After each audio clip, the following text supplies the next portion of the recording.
बताइए आप मुझे, इस मुल्क में क्या हो रहा है? 1947 में जब यह मुल्क आजाद हुआ और अंग्रेजों ने इस मुल्क को बांट दिया, तो मोहम्मद अली जिन्ना साहब की आवाज पर यहाँ का मुसलमान अपने सरो सामान की गठरियां बनाकर पाकिस्तान की तरफ रवां दवा था, जा रहा था पाकिस्तान। लेकिन उस वक्त दिल्ली की जामे मस्जिद से मौलाना अबुल कलाम आजाद साहब ने चिल्ला चिल्ला कर कहा था, मुसलमानों इस मुल्क को छोड़कर मत जाओ, ऐ मुसलमानों अगर इस मुल्क को छोड़कर चले जाओगे तुम्हारी हजारों लाखों मस्जिदें वीरान हो जाएंगी, तुम्हारी कब्रिस्तान पर कोई फातिहा पढ़ने वाला नहीं बचेगा, तुम्हारी मस्जिदों पर कोई अजान देने वाला नहीं बचेगा, तुम्हें इस मुल्क में इंसाफ मिलेगा, तुम्हें इस मुल्क में मदद नहीं, तुम्हारा हक दिया जाएगा। तुम्हें ताजमहल का हुस्न पुकार रहा है, मत जाओ मुसलमानों, तुम्हें अल्लाह का वास्ता इस मुल्क को छोड़कर मत जाओ मुसलमानों, तुम्हें ताजमहल का हुस्न पुकार रहा है, तुम्हें लाल किले की दीवारें चीख चीख कर पुकार रहे हैं, ऐ मुसलमानों मत जाओ, इस मुल्क में रहो। मुसलमान इस आवाज पर रुक गया था। मुसलमान ने पाकिस्तान मुर्दाबाद बोला और हिंदुस्तान जिंदाबाद बोला। आज क्या हो रहा है हमारे साथ इस मुल्क के अंदर? हमारे साथ रोजाना ये हमारी मस्जिदों की लाउड स्पीकर बंद हो गए, हम कुछ नहीं कर सके। अगर मेरे पास 10 MLA होता ना, किसी के बाप की ताकत नहीं थी मेरी मस्जिदों का लाउड स्पीकर उठा देता, किसी के बाप की ताकत नहीं थी। आज मैं कागज दो मेरा, आज इस मुल्क में क्या हो रहा है दोस्तों? अरे नहीं मेरी फाइल है। आज इस मुल्क में रोजाना क्या क्या किया जा रहा है इस मुल्क के अंदर? दोस्तों, जब आजाद हिंद फौज बनाई गई थी, बर्मा के अंदर, तो उस फौज में नेताजी सुभाष चंद्र जी को सबसे बड़ा चंदा देने वाले का नाम था हबीब मारफानी, जिन्होंने 1.25 करोड़ दिया था। आज के हिसाब से कई हजार करोड़ रुपया होता है, वो 3000 करोड़ रुपया होता है। किसी ने दे दिया, किसने दिया? एक मुसलमान ने दिया। आजाद हिंद फौज में 40% मुसलमान थे इस देश को आजाद कराने के लिए। जो आज बैठे सत्ता में ना, ये अंग्रेजों के दलाल थे, ये तलवे चाटते थे इनके। लेकिन मुसलमान अपना सब कुछ निछावर करके, अपना बर्मा में अपना पूरा का पूरा कारोबार बेच करके उसने 1.25 करोड़ रुपया, जो आज 3000 करोड़ होता है। जनरल शहबाज खान, कर्नल अजीज अहमद, अशरफ चौधरी, कर्नल हबीबुर रहमान, अशरफ मंडल, अमरजीत, आमिर हयात, अख्तर अली खान साहब, AK मिर्जा, SS अख्तर अली, ताजुद्दीन है, कितने लोग नाम लूं मैं, कितने लोगों का नाम लूं? ये सब थे आजाद हिंद फौज में लड़ने वाले। आज इस मुल्क में हमें गद्दार कहा जा रहा है। आज हमारी इस मुल्क में हालत क्या हो रही है? अब आप सब, एक आदमी बेचारा दाढ़ी रखे हुए पूना में जा रहा था, उसका नाम था मोहसिन शेख, IT का प्रोफेशनल था, पढ़ा लिखा लड़का था, वो आ रहा था, लोगों ने उसको कत्ल कर दिया। क्या गलती उसकी? उसकी दाढ़ी थी और मुसलमान था।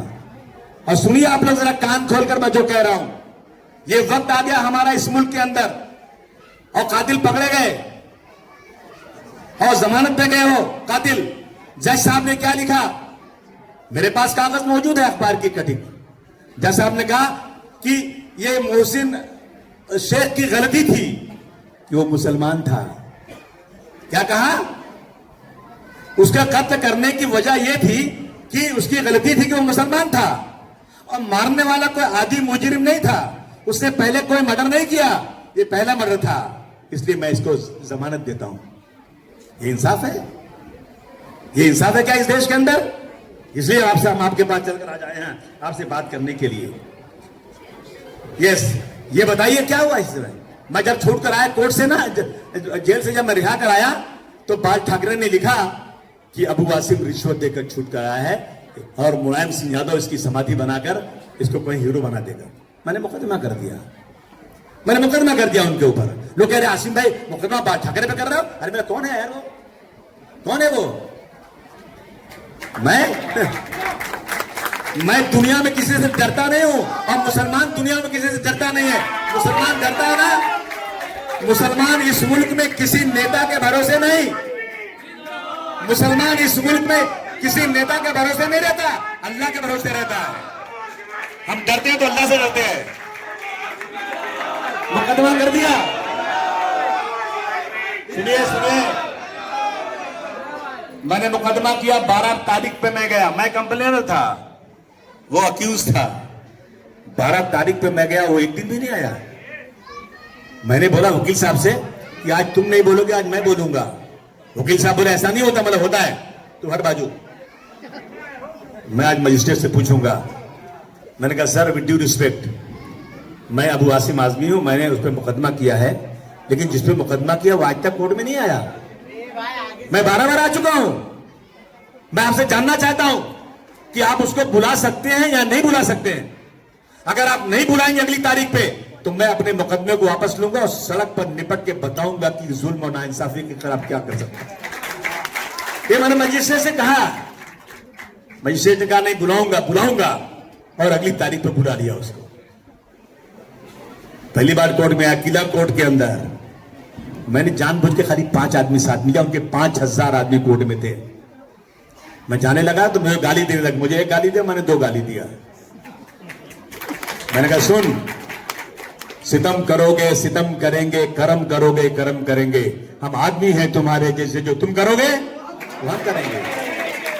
गुलाब दोगे गुलाब देंगे, तुम्हें गुलों की किताब देंगे, और हमें डुबाने की सोचना मत, तुम्हें भी कागज की नाव देंगे।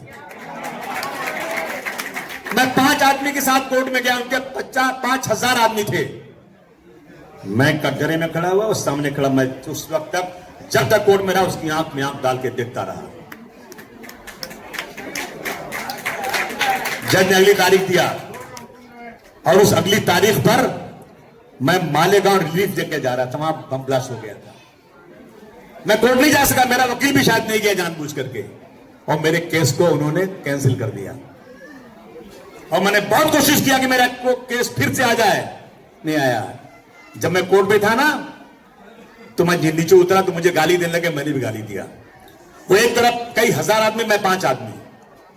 बाद में कमिश्नर आप पुलिस भाग कर आए ऊपर से, बोले आपको जज साहब बुला रहे हैं। मैं गया ऊपर, तो मजिस्ट्रेट साहब ने कहा कि आप यहां बैठ जाइए, नीचे बहुत हंगामा है। मैंने कहा सर जुमा का दिन है, मैं 15 मिनट तो बैठ सकता हूं। क्या ऐसा कीजिए ना, पीछे एक दरवाजा है जो अंजुमन इस्लाम की तरफ खुलता है, हम आपको पुलिस से वहां छुड़वा दें। मैंने कहा जज साहब मैं मरा नहीं हूं, जिंदा हूं, मैं नामर्द नहीं हूं, मर्द हूं।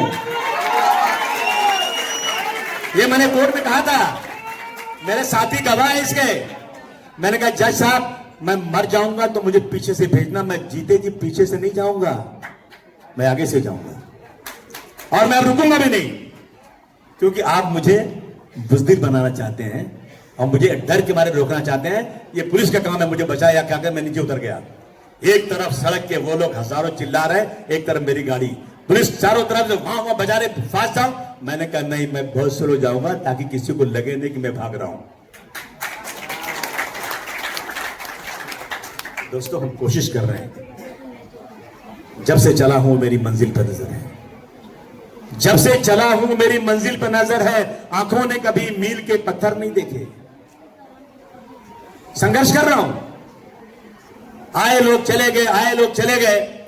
अगर सब मेरे साथ रहे होते ना, तो आज माजरा कुछ और होता, कुछ और माजरा होता। मैंने हाउस के अंदर कोई गलत बात नहीं बोली थी। मैंने वही बोली थी जो हिस्ट्री के पन्नों में लिखा हुआ है। बड़े बड़े राइटर्स ने जो हिस्ट्री में लिखा है औरंगजेब रहमतुल्लाह अलैह के बारे में। मुझसे कहते हैं तुम औरंगजेब रहमतुल्लाह अलैह बोलोगे? मैं बोला जब तक जबान है जब तक वही बोलूंगा, दूसरा नहीं बोलूंगा।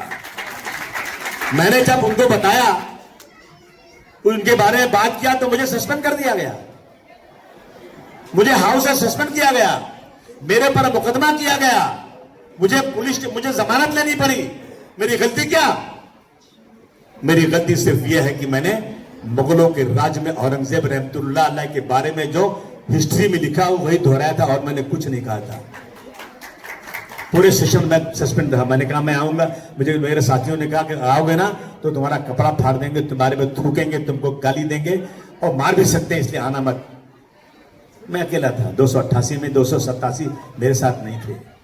मैं एक दिन स्पीकर के घर पे गया। मैं कहा सर आपने एक पूरा सेशन क्यों सस्पेंड किया? बोले अबू आसिम, अगर तुम्हारा कोई एक आदमी खड़ा होकर के ये बोल देता 4 दिन के बाद कि सस्पेंशन वापस लो, तो तुम्हारा सस्पेंशन वापस हो जाता। हमेशा यही हुआ है। लेकिन मेरे लिए एक आदमी भी हाउस में बोलने को तैयार नहीं। एक आदमी भी अबू आसिम के लिए हाउस में बोलने को तैयार नहीं। तो मैं उनको बुज़दिल कहूं या नामर्द कहूं?